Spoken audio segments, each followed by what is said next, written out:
So welcome everyone, good afternoon, good morning, evening, wherever you are. And welcome to the Asia Pacific Stats Café on unique identifiers in civil registration, strengthening governance and statistics through inclusive identity systems. And today we'll be focusing on unique identifiers, which are often implemented in civil registration identity management systems. And they really enable identification of individuals across the life course and also across different administrative systems, which in many cases can support efficient service delivery and also high quality statistics. So I'm really pleased that today we have some speakers that works in the civil registration authorities and also representatives from the statistics community. So we're going to get a little bit from both sides, which is really nice. Of course, these unique identification numbers or letters or whatever they are in each country can support linking data across health, education, social protection systems and beyond. And it can really be a very important building block for robust administrative registers. But of course, there are also some concerns about privacy, data protection, exclusion, and also about scope creep. So we'll be looking at all of that today, as much as we can within the 1 hour we have. And we have a very nice lineup of presenters. And very first we have my good friend Bhaskar Misra, who is a child protection specialist and the global technical lead on CRVS and legal identity with UNICEF. He works he works in New York in UNICEF HQ. And he also supports UNICEF's work on the UN legal identity agenda. He's also worked in Tanzania and was the Deputy Registrar General in India before he joined the UN. So over to you, Bhaskar, for a few opening remarks. Thank you, Tanya. Can you hear me? Yeah. Hello, everyone, and welcome to today's Stats Café.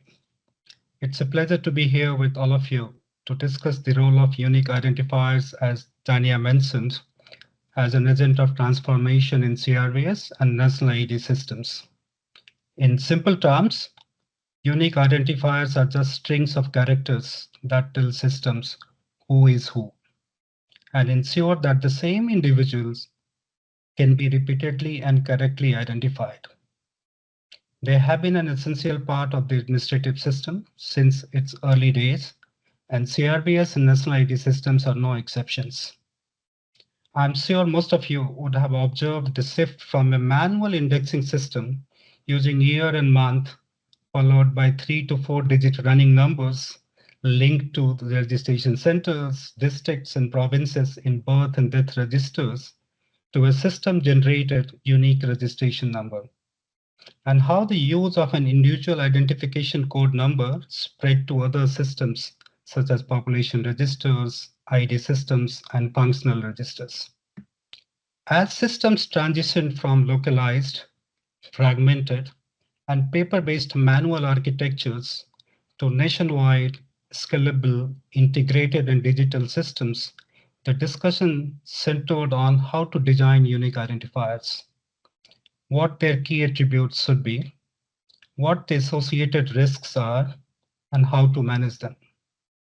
As countries move towards issuing a unique ID number during birth registration, the topic gains new momentum for establishing CRVS ID management systems and creating a foundation for a life cycle approach to legal identity from birth to death. In the current discussion about digital public infrastructure, the necessity for a health CR national ID pathway, along with education and social protection, something Tanya also alluded to, as the foundational layer of the proposed ID system, hardly needs any emphasis. Unique identifiers are essential for connecting individuals across different systems and over time by moving information, not people, and making sure no one is excluded.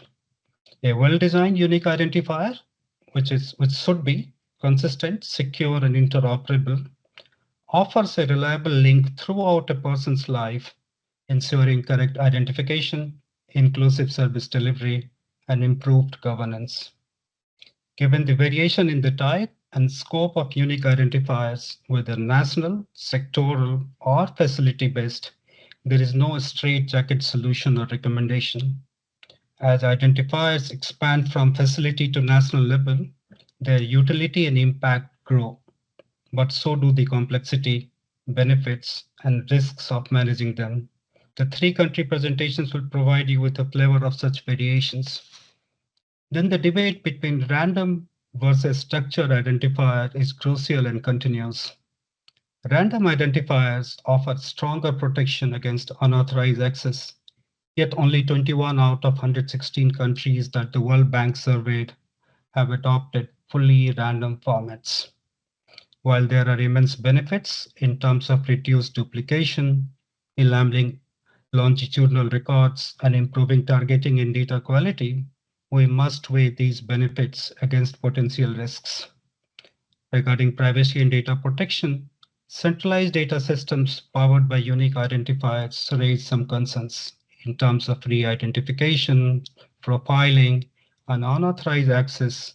Strong legal frameworks and secure system design are therefore essential to safeguard individual rights. Poorly designed systems can lead to exclusion, identity theft, or loss of control over personal data. Children, migrants, and marginalized communities are especially at risk, underscoring the need for inclusive and right-based approaches. And finally, what are the principles for good identifier design? Unique, universal, stable, secure, interoperable. Alongside guidance on randomization, privacy, legal compliance, these are essential for building trustworthy systems.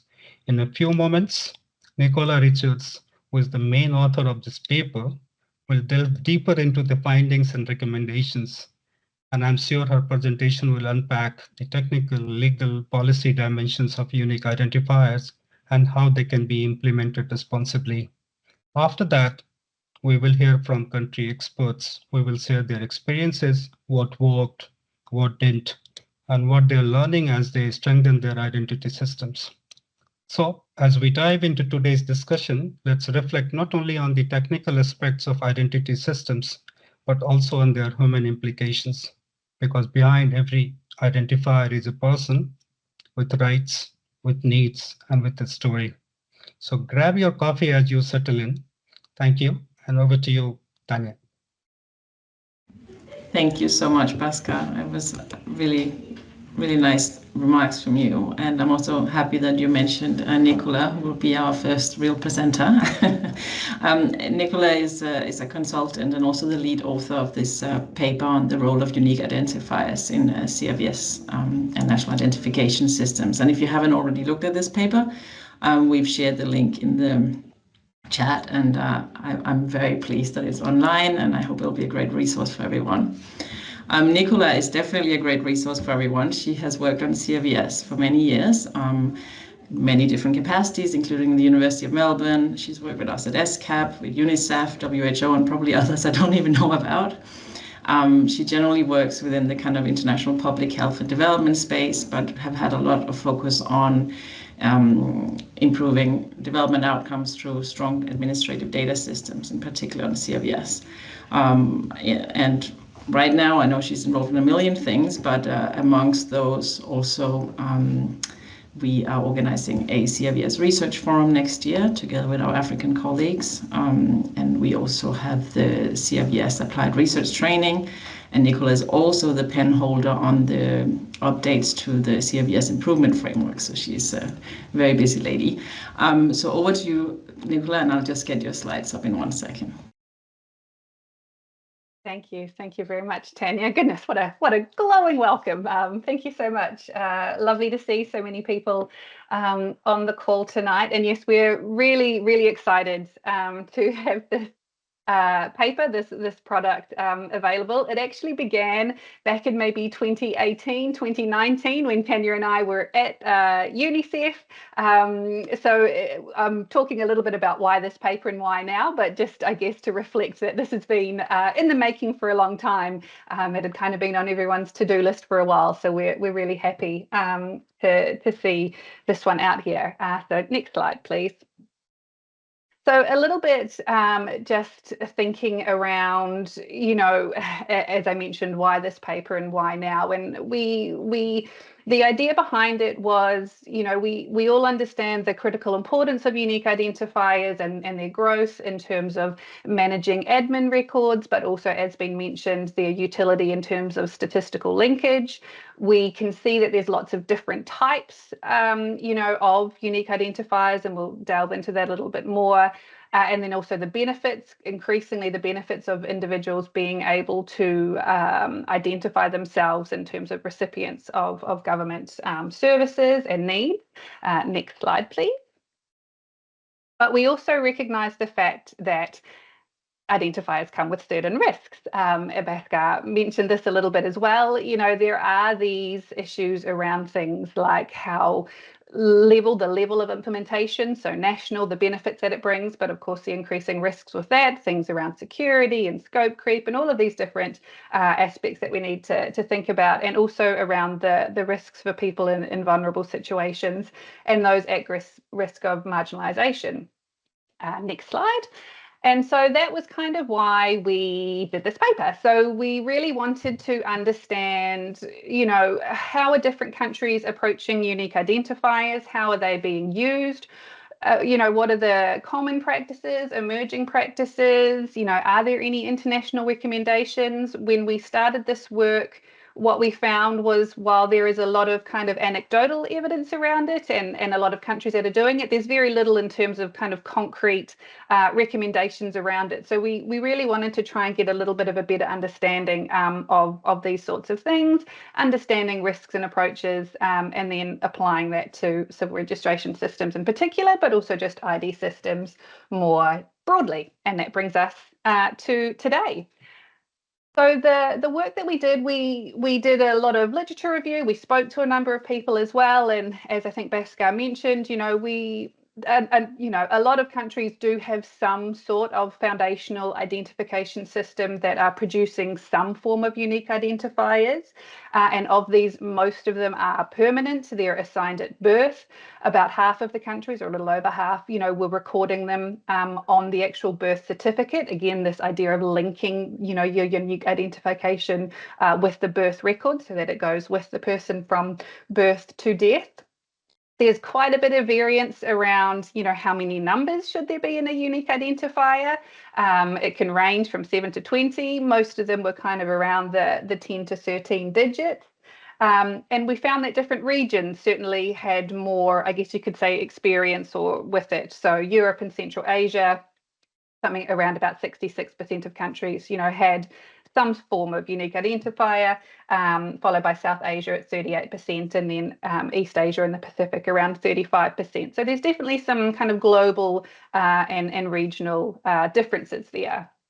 And on the next slide, trying to understand a little bit more about, well, what are the trends? And I think Bhaskar mentioned it already. So currently very few countries using fully randomized numbers. This data is a little bit old by now, so it could do with an update. But certainly the most common type of ID number format was that one around having some sort of sequence in it. And a lot of the traditional unique identifiers that we used might have coded information that relates to the date of birth of the individual, their sex, perhaps something around location, nationality. So they were a lot of the kind of core components that were coming through in terms of what countries were doing, and how things might be changing through different regions. So that was kind of to give us a little bit of a baseline in terms of who's doing what. Not to say that one was better than the other, but just a bit of a stock take in terms of, what are countries doing and what do the trends look like. And in terms of the applications and the benefits, we kind of broke this down into these different levels. So there's a number of countries that have what we're calling this kind of foundational national unique identifiers. So this is something that goes across a single sector. It can help follow people as they both age, but then as they use different services and systems, moving from health to education, so that also what can be referred to as a ubiquitous, this number that kind of is with you for life. At the next level down was kind of what we're calling more of the functional or the sectoral identifiers. So example here from education. So this is where it's more confined to one specific sector. And then there's also practice as well that we found of what we called kind of functional facility. So this might be a specific hospital or school site that can also, assign these. They're becoming less unique, but these numbers that are given to an individual and how they can be helpful throughout their progression through the admin kind of services. And then, of course, which we didn't really go into too much in the paper, but statistical linkage and the benefits that unique identifiers can bring. And there's a lot that's been written on that, but our paper, we didn't kind of delve into that too much. We were focusing more on the admin side of things. And then on the next slide, what we wanted to get into, but to keep it balanced, a balanced argument here was we do in the paper talk a little bit about some of these risks and concerns, and these are things that have come out through different country experiences, through the research, and a lot of them have to do with this idea of the implementation level and the scope and balancing the benefits that come from, for example, a national identifier, but of course the increasing risks that also come when we have these large centralized systems with so much information in it. Issues around data protection and privacy, data security and scope creep, and also the operating environment. So we've kind of gone into a little bit of detail about all of those, and for those that are interested, everything is available in the paper for your reading today.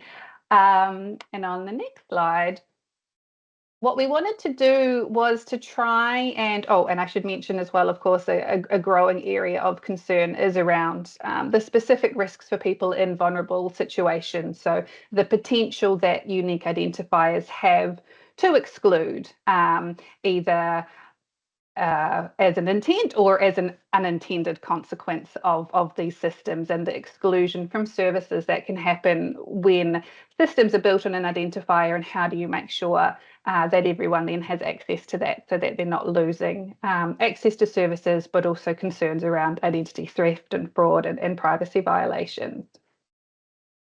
And so that brings us to what we've also kind of landed on in the paper, was to try and say, okay, well, given the benefits, the different types of identifiers that are out there, the corresponding risks and concerns, what makes a good identifier? And we've kind of came up with this list of these core components around what should you be considering if you're looking to implement a unique identifier, or if you have something and would like to make sure that it's kind of meeting these levels. And we go through a little bit in the paper around kind of these different components of what makes a good identifier. It's also thinking around how it will be used, and these sorts of kind of ideas that bring it together. Of course, it should be unique, it should be universal and stable were kind of the core overarching areas. And then we've got these different kind of areas that we go into a little bit more, and just thinking here about how can we make sure we are designing systems as well that can support it. So there's the technical components around the identifier, and then there's always the supporting systems and the infrastructure and the legal framework to make sure that it can be implemented to meet these kind of core principles. So I'm really excited to hear from the countries as well that we're going to hear from next around the different ways that they have implemented their unique identifiers and how they kind of touch on some of these issues and concerns, but also the benefit that brings with it. So with that, I'll hand back to Tanya. Thank you.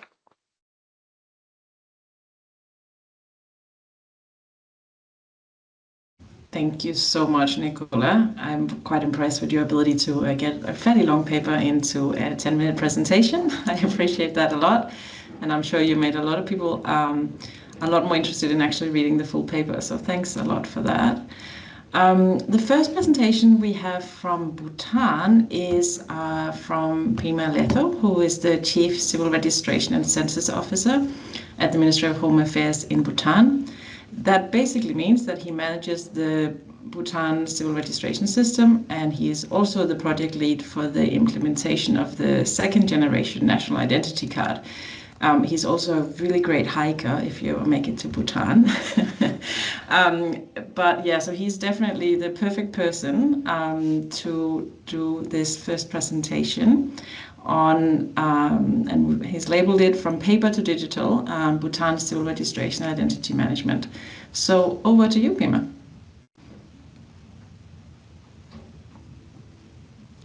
You're still muted.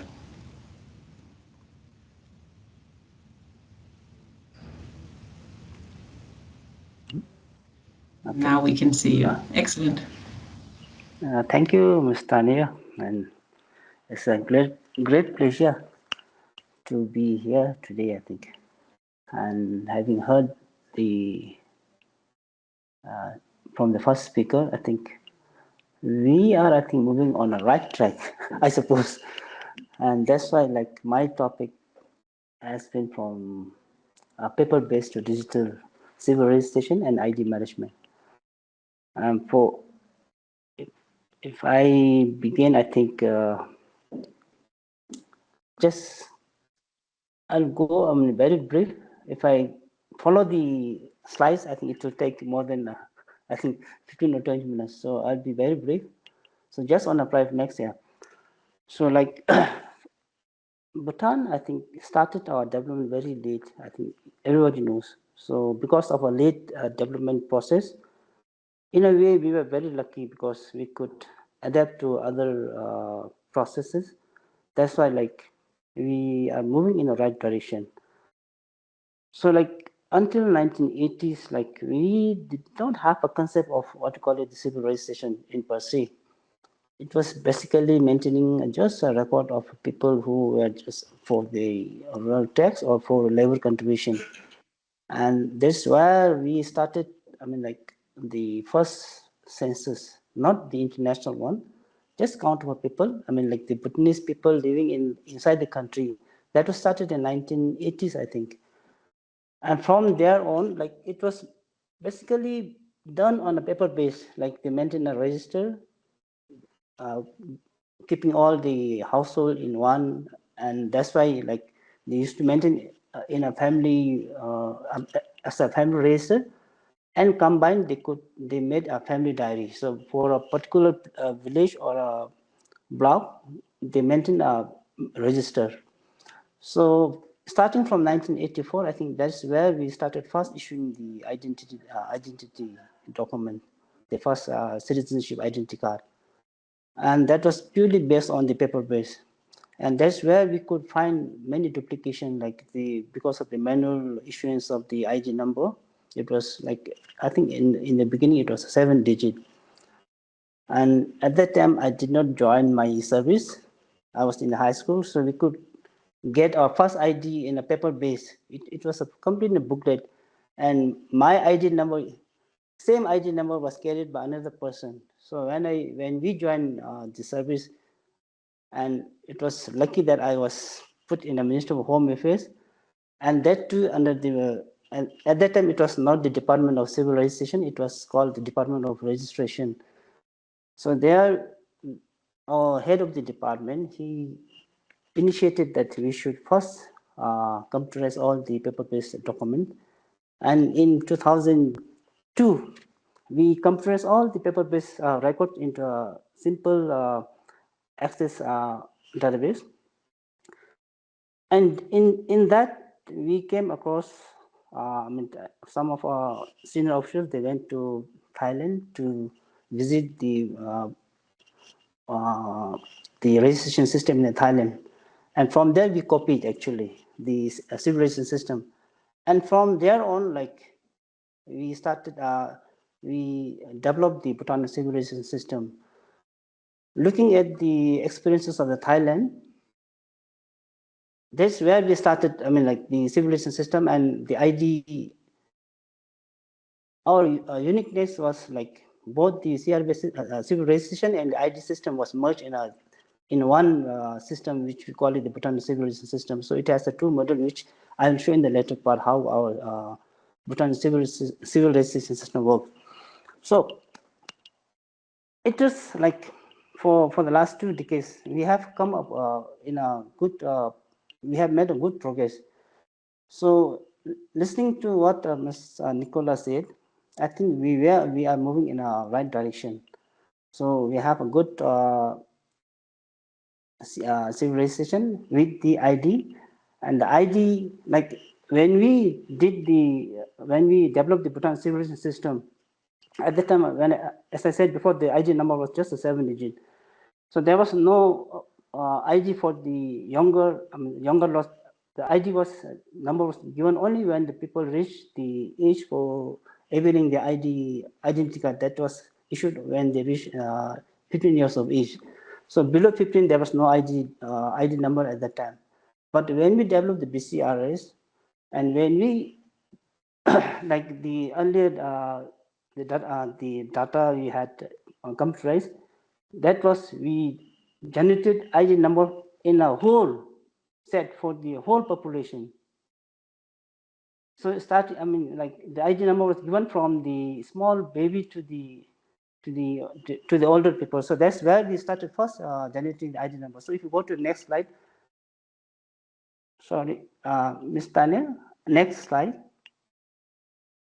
Next one, sorry. Again, next please.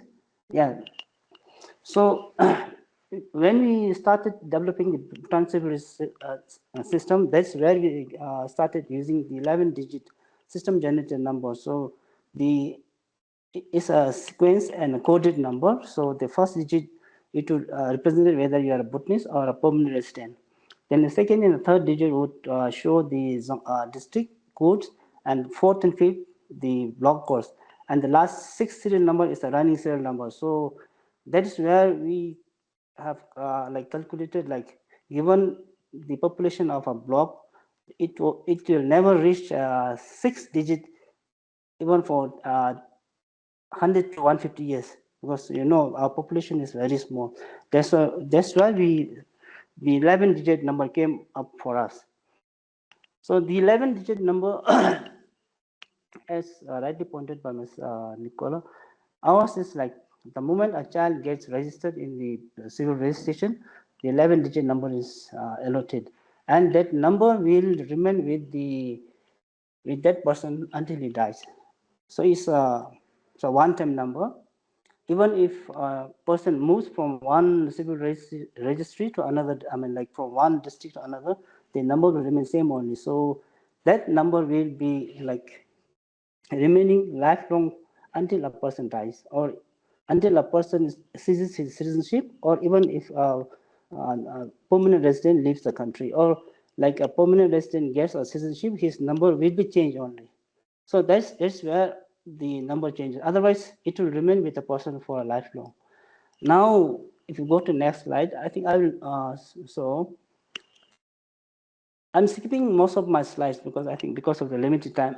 Sorry, can I use the next? Sorry, the earlier slide. Sorry, earlier slide. Sorry. So here, like the ID, the use cases for identification number, I think as what the earlier speaker said. This is used for all the services which we provide in our government. So it's a identifier now. It has become the principal or the primary key to identify, to avail the services. As a result, now the Bhutan civilization system has become a backbone for delivering the services in the government. Not only in the government, even for the corporate and for some of the financial institutions, like for the banks. To open your bank account, the identity number is used.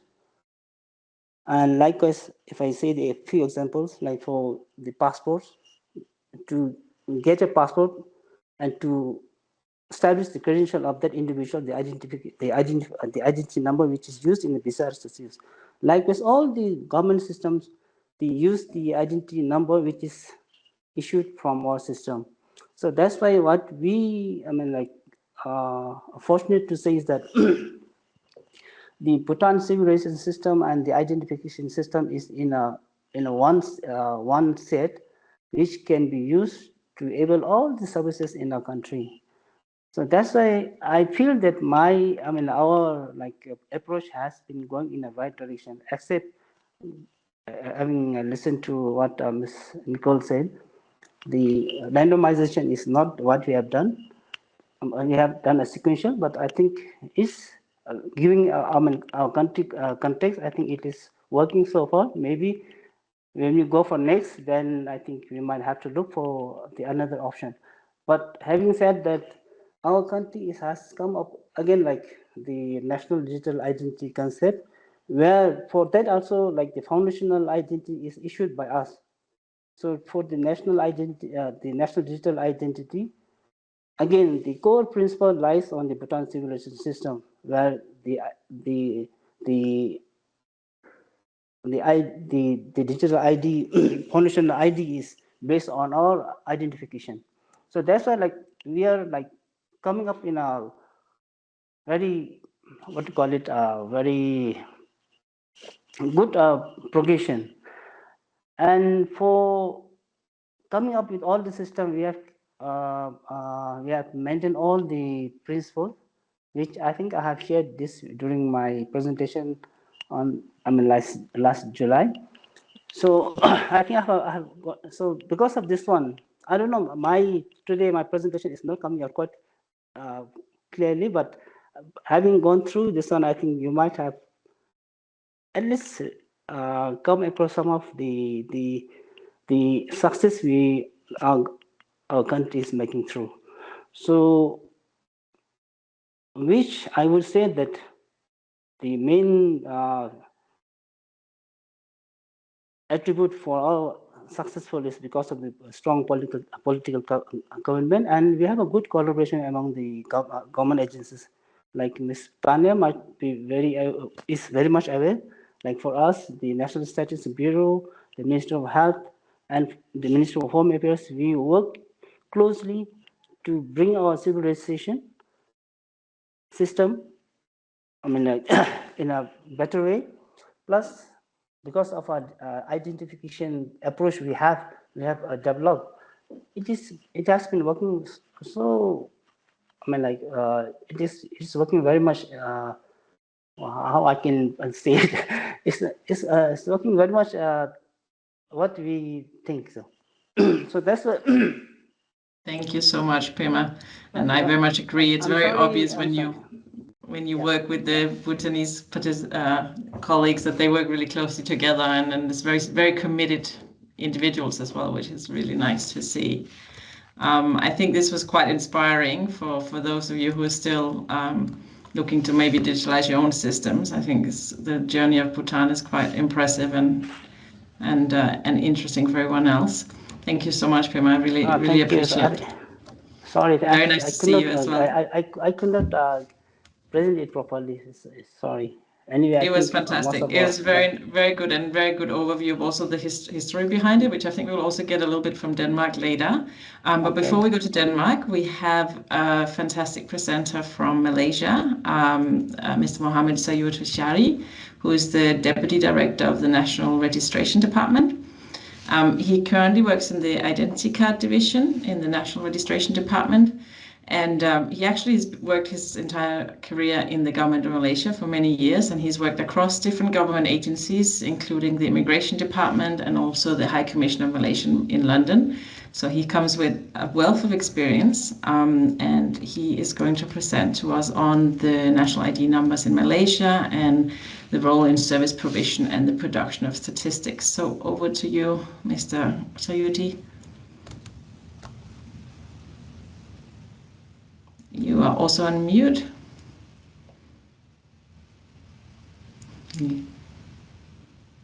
There we go.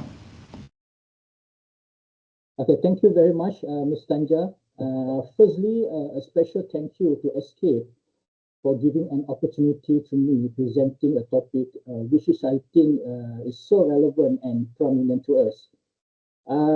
In this presentation, we'll look at how the national ID evolved from its early 7-digit format to the current 12-digit structure. We will also explore the vital role of national ID in service provision but also in supporting the production of statistics in Malaysia. Okay, next. Okay, in the early 90s, Malaysia transitioned from the old 7-digit IC number to the current 12-digit. This change was necessary for three main reasons. The first one is our population was growing rapidly, making the 7-digit system insufficient, and it's irrelevant at that time. And second, the old system posed higher risk of fraudulent cases during that time.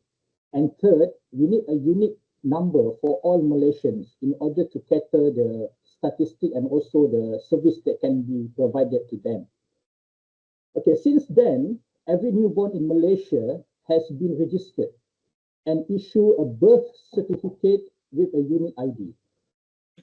Starting from the year 2000, the unique ID has been printed on the birth certificate upper right of the birth certificate and served as the foundational identifier throughout the individual's life. The next. Okay, building on that foundation, Malaysia introduced MyCard in the year 2000. MyCard is a smart card that have been replaced the previous high-quality identity card, which have been in use since 1990. During that time also, when we issued a high-quality identity card, it's already with the 12-digit numbers. MyCard is a smart identity card that uses the ID number as the primary key for verifying identity across both government and private sector. It is also integrates biometric. There are two types of biometric that we are secure during the application. The first one is the color photo with a ghost image, and the second one is a fingerprint, making it secure and reliable form of identification. So in this statement, it stated that we have two biometric that we secure from the public, and also the unit number that we are given to them. That so meaning that there are three items actually assigned to everybody.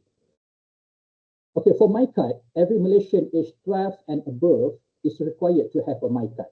Although the unit number has been printed on the birth certificate, but during their time when they are 12 years old, they will issue a MyCard with a unit number that have been given during their when they are issued a birth certificate.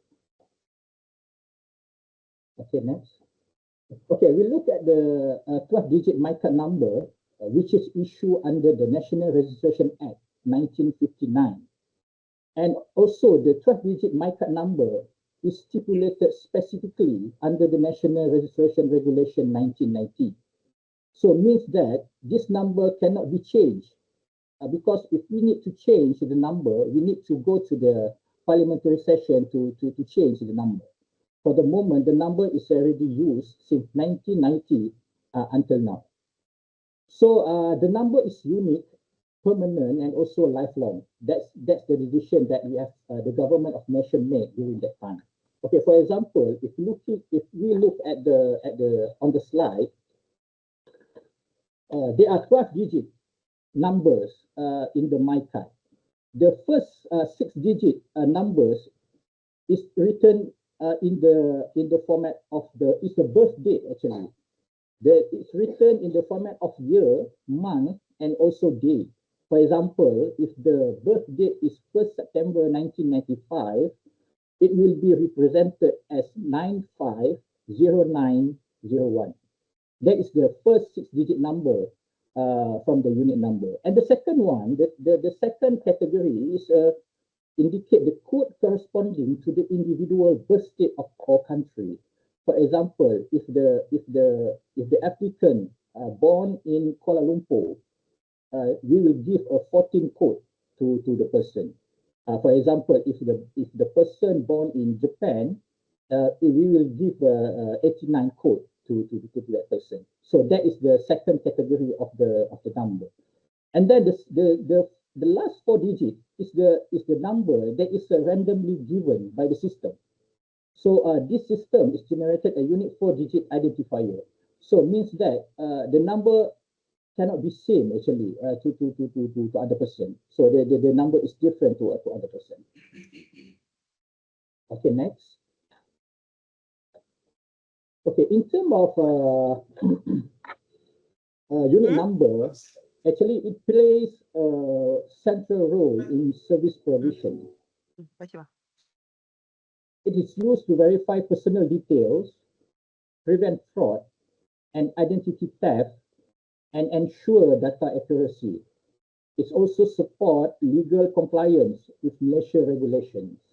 In short, the unit number ensure the identity can be confirmed securely. So we can divide it into 4 categories. Actually, for the role of unit number in the service provision. The first one is the identity authentication. The ID number is the primary key for verifying identity. We have used in various agencies for authenticate the person, the ID. It is used in hospitals, banks, schools, and also for voting. We need to present. We need to bring the my card with the number. And the second one is the public services.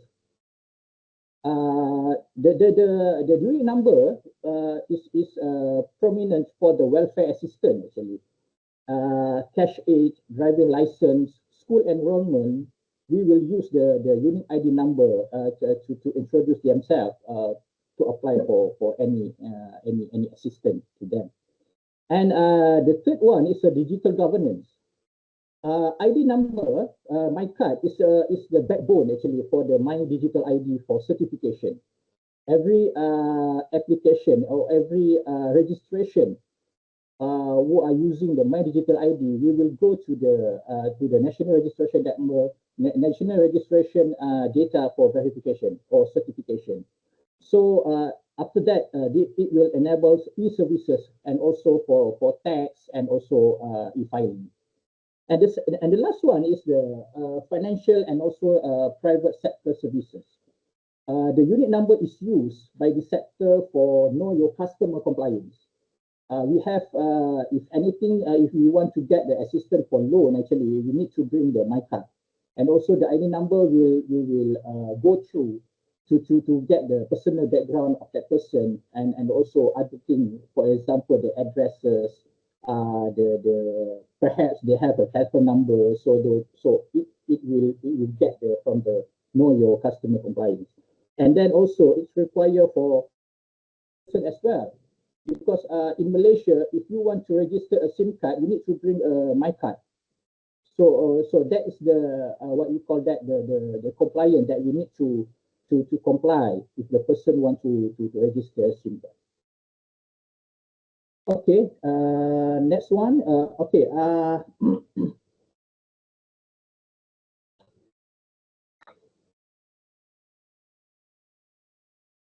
okay, beyond service delivery, the unit number is also a vital in producing accurate statistics. It enables reliable data collection and analysis and also prevent duplicate records and ensure the data integrity, making our national statistics more trustworthy and useful for policy making. So in short, I can divide it into 4 categories. The first one is the population statistic that we can use my card for assisting to produce a demographic data such as birth, death, age, structures. And the second one is the census and survey, serve as a master data in order to avoid duplication and improve the accuracy of the data. And the third one is for the administrative data integration. It will allow linkage across database, for example, passport renewal, driving license renewal. You need to, because although the system is there, you need also to bring your my card to get the verification. And the fourth one is the for the big data and real-time statistics, because it will help Malaysia transition from survey-based statistics to administrative data-based statistics. So this is a very important because the data is there. So it's easier for us to generate the information from the system. Okay, next. So we go to the conclusion already. So as a conclusion, unique ID in Malaysia serves a unique identifier for individuals. Yeah, and then it also function as a primary legal document for verifying identity in administrative and also judicial process. Other than that, it also facilitates access to critical public services, financial institution, and employment verification. Fourth, it will enhance security measures by mitigate risk of theft and fraudulent activities. And the last one is it will support comprehensive population management and data integrity. So that's it from me, Tanja. So it's a short brief about the national ID in Malaysia. So hopefully the audience will understand, very roughly about the implementation of unique ID in Malaysia. Over to you, Tanja. Thank you. Thank you so much. That was a fantastic presentation and gave us a really good overview. And what I also really appreciate is that you were looking at, all the different aspects, both the actual number, but also the use, both for the population, also for statistics, which is a perfect bridge to our last speaker, who's Jesper Ellemose from Statistics Denmark. And I'm really pleased to have Jesper here because he's a chief advisor in the Statistics Denmark, and he's worked there for more than 25 years. And he works on the. You told me. Yeah.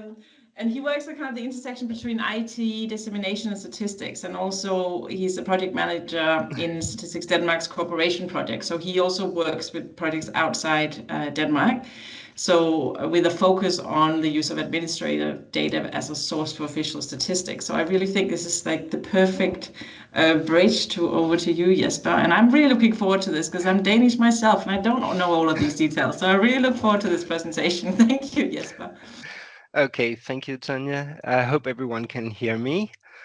Just the next one, please. Next, yeah. First of all, I think if I had seen Nicola's slides, I would have made some slightly different slides, trying to answer some of her questions, but I will not improvise a lot. When we work in other countries, trying to help them, assist them in using administrative data for statistical processes, the question is always, where do you have the administrative records from? And we have no answer, because it happens 50, 60 years ago. But the answer is that a lot of it is about taxes. If you come from a Christian background, you have probably heard about Luke. And when Caesar Augustus decides that the world has to be counted. And why did he want to count the world? He wanted to count the world because he wanted to collect taxes, and he wanted to know how many number of soldiers he could raise, so he had to have a population figure. So this is, how do you say, the first historical beginning of censuses that I have been able to find. And in Denmark, we had the first census in 1769. We have lost the records, so we only have records from 1787. But and we were just created 1850. So it's statistics come around relatively late in an official thing. Jump to the next one, Tanja.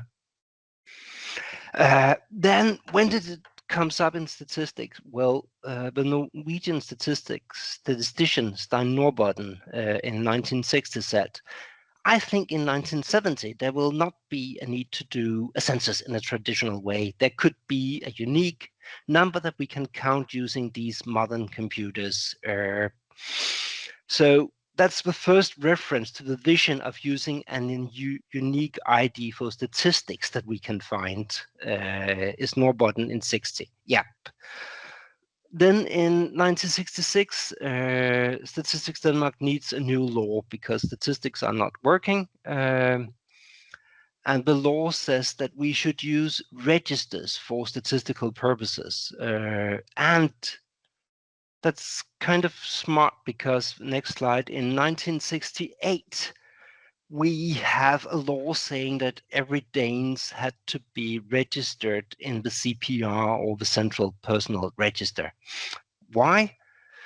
It's because we need to collect taxes, income taxes, from when we pay our taxes. It's moved from the person to the employees, to the employer, sorry. So they have to know a number. They need a unique identifier of everyone paying taxes. So from 68 onwards, everyone in Denmark has a unique identifier. And I would say with what we know today, it would have been done differently. It would perhaps not have been done at all because of privacy issues. What they did was that they stored name, address, marital status, when were you born, or where were you born, your citizenship, and your parents, and your children, and your relation to the church. So what we have at this time is a unique identifier. It's following us all through life. It can never be changed. And if you look at it, it's, how to say, 10 digits. The first 6 indicates when I'm born, and the last ones are a unique identifier. Unfortunately, it carries meaning. And the big thing that it carries around is gender. So 1127 in this case is a male. If it had been an even number, it would have been a female. And why does it look like this? It looks like this because of computing powers. To have 5 million records at a computer at that time was a major issue. It required a lot of people. It required its own house. Today, 6 million records can live on my laptop. But at the time of implementing it, it was done like this simply to save storage space. It also means that you can only, in this setup, you can only have 2 genders. You can only be male or female. And that today is a major problem, because people in Denmark are not necessarily accepting that what the government knows about their gender is a binary gender. So there has been a lot of political pressure to, let's get ourselves, how do you say, a surrogate key, a pseudonymized key. But when you talk to the nice people at the central register, it's not really financially possible to change it. And it would require getting everyone in Denmark a new key, which is totally out of the question financially. So that goes back to the point that Nicole was making. You have to think very, very carefully when you do this, because you cannot change it, even though if you want to. It's a unique identifier. It's not a signature. It's not biometric. It's just text, and it has no, how do you say, legal effect. It's just that a unique identifier who follows you through the life. If we take the next one. Yeah, and in 75, it was decided that all businesses should be collected and to be counted at the same place. And the next one, we suddenly also decided the same year that all buildings should have an identifier, which leads us to the next slide, actually. Here we have what I sometimes call the tripod or the Holy Trinity, because when we have the IDs, the building IDs, and the enterprises, we, for statistical purposes, can connect all the information. And as long as all government agencies use the CPR, the unique identifier, we can make a lot of statistics. In the beginning, the assumption was that the data will only be put together by the statistical office, and therefore it is safe. Today, not so much. We can no longer guarantee that any government agency will not be able to do this on their own.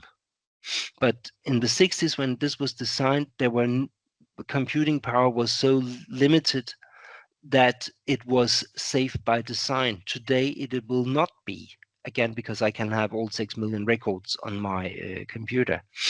Just let's have the next one.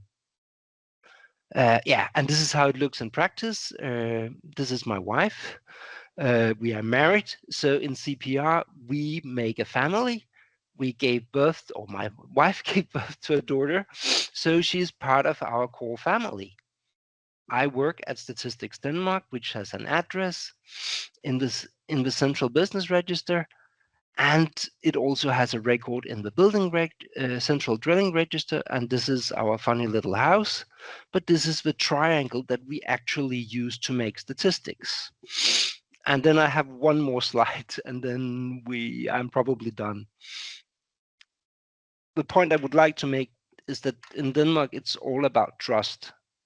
The CPR was done in a historical period with high trust in technological progress and in government. We were a Scandinavian welfare state. So taxes are good. They are used as a gatekeeper to desirable services. They are not bad, or at least they were not in the 60s. Today, it has changed. Trust in government and in the ability to keep this unique identification number safe was way larger than any privacy issue that could be raised. So we did minimum registration. So we ended up with today we ended up with a semantic key. Today we would have a synthetic key that will keep people forever, but at that time it was not possible. Then the last thing I want to address is that why does this work? Why do people actually go to the government to change the information behind their number? And I have no answer to that. In the beginning, it was because of trust. Of course, if I was changing my address, I would go to the municipality and tell them that I have moved. But today, Denmark is so digitally integrated that if I do not keep my records updated in the central personal register, in the building register, or in the tax register, I can simply not live in Denmark. I cannot have a bank account. I cannot earn money. So today it works because of digital integration. So which means that we lose everyone trying to live off-grid in our statistics. It's not a big issue in Denmark, but potentially it could be an issue. And it also means from another statistical perspective that we lose most of the non-observed economy.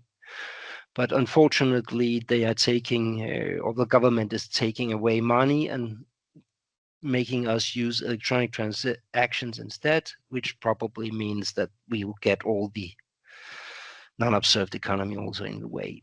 So that was close to my 10 minutes. I don't think I will use the last. It's just to say that it depends on people actually making updates to their digital registration, and for why they do that. In the beginning, the answer was trust. Today, the answer is that you cannot live without keeping your registration current. So if you go back to the first slide, mentally, we put nothing about, how do you say, leaving no one behind in the register. So we have none of the data on ethnicity or religion. We just have if you pay tax to the church or not. So trust was high because we didn't put in all the information that we actually need for the inclusiveness of society. At that time, it was not because we didn't want to include people, it was because it was technically not possible. So it was a minimum solution. Which goes back to the point I would have liked to have in a slide. First of all, we have forgotten how we did it. Secondly, think very carefully because you cannot change it. Thank you so much, Jesper. And yeah, I can testify that if your number is inactivated, if you live abroad, it becomes very difficult.